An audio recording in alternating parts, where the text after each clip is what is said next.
there can be thought, virtually no gap there at all. And then at some point it's like, oh, there was just a time when there wasn't a thought. I was still present, I was still here, I didn't evaporate, but there was a time when there wasn't a thought going through my head.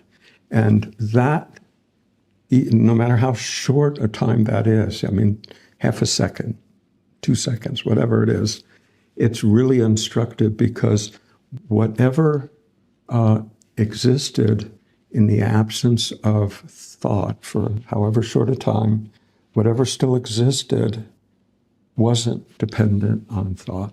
You know, this whole thing about I think, therefore I am. No, you are, therefore you sometimes think. That's closer to the truth. I mean, you don't exist because you think. If you did, when you stop thinking, you'd have to think like just all the time and be in fear constantly of stopping to think if your existence depended on thinking, right?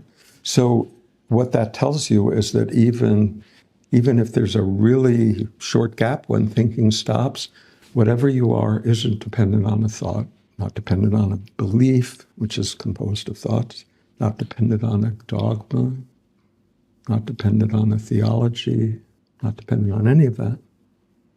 You exist in the absence of thought. If you didn't, if you were dependent on thought and there was no thought, you would, I don't know, vaporize. Something would happen if your existence dependent on thinking. And what we're pointing to is that most fundamental quality of existence, beingness.